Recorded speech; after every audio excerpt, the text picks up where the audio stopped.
falar, vou encerrar a sessão. Senhor presidente, senhores e senhoras deputados, eu quero inicialmente parabenizar nesta data extremamente simbólica para o povo negro de todo o mundo, mas sobretudo do país, os 50 anos do assassinato de Martin Luther King, líder político, pacifista, mas sobretudo um homem que na luta política atuou para a promoção da igualdade racial nos Estados Unidos e que é uma referência para todos nós em todo o mundo. Mas Martin Luther King traz para nós alguns exemplos, algumas reflexões que esta casa deveria tomar como parte de uma reflexão maior.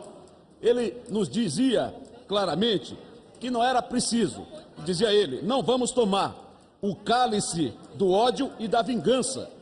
Vamos confrontar a força física com a força da alma. Não vamos confrontar a força física com a força da alma. E nesta casa, nós estamos assistindo um desfile de ódio, de discursos odiosos, que não tem a ver com o sentimento, com a cultura, mas, sobretudo, com a civilidade do povo brasileiro. Os deputados que aqui desfilam rosários de discursos, desfilam aqui ataques graciosos ao ex-presidente Lula, deveriam considerar algumas condições importantes nas suas reflexões. Porque os mesmos que aqui vêm exigir um pronunciamento do Supremo Tribunal Federal em sentença criminal condenatória para permitir a prisão do presidente Lula, não tiveram a mesma coragem quando da denúncia da Procuradoria-Geral da República e o pronunciamento do STF, de aqui autorizar que o presidente Michel Temer pudesse ser investigado pelo STF. Ao contrário, me parece que a coragem, a valentia que hoje apresentam, alguma coisa aconteceu no Reino Podre, porque eles ficaram calados, salvaram o presidente Temer, de duas uma, ou salvaram por conveniência, recebendo os benefícios do governo, ou salvaram porque queriam se juntar à podridão da presidência da República.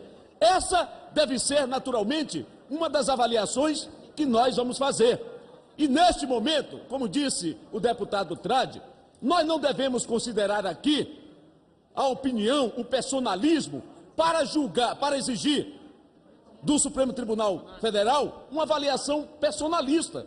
Aqui, o que os deputados estão a fazer nos seus debates é uma tentativa de personalizar algo que deve ser parte de uma avaliação de um princípio constitucional. Nós não podemos cair nesse jogo, nessa atitude dentre o bem e o mal que alguns deputados aqui apresentam.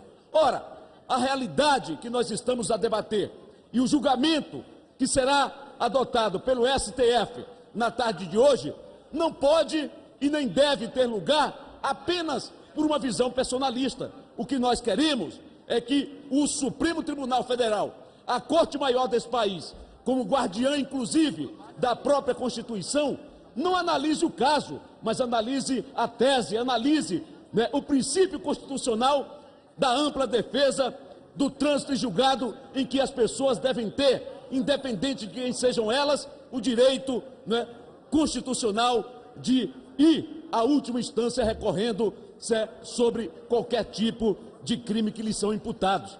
E é nesse aspecto que nós do PSB, e eu próprio aqui emito a minha opinião, que o que nós estamos aqui pedindo é que o STF apenas analise o aspecto constitucional desta decisão, diferentemente do que alguns aqui estão a exigir, que é uma punição a um ex-presidente da República. Todos sabem que nós do PSB tínhamos e tivemos uma candidatura a presidente da República.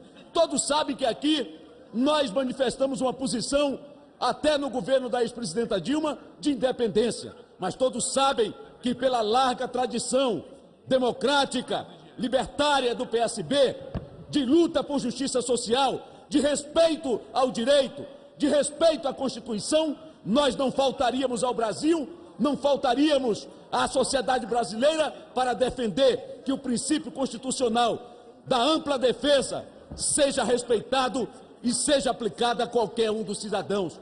Por isso mesmo, esta Casa e o próprio Constituinte originário, se tivesse analisado de forma distinta, nós teríamos na própria Constituição um outro caminho.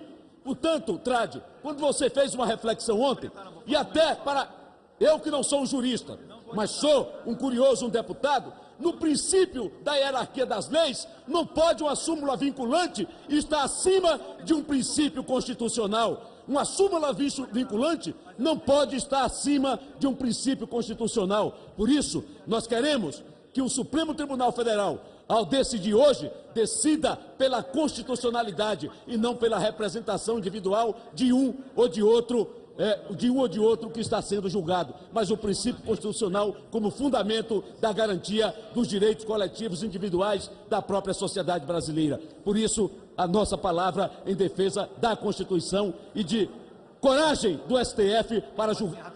Obrigado.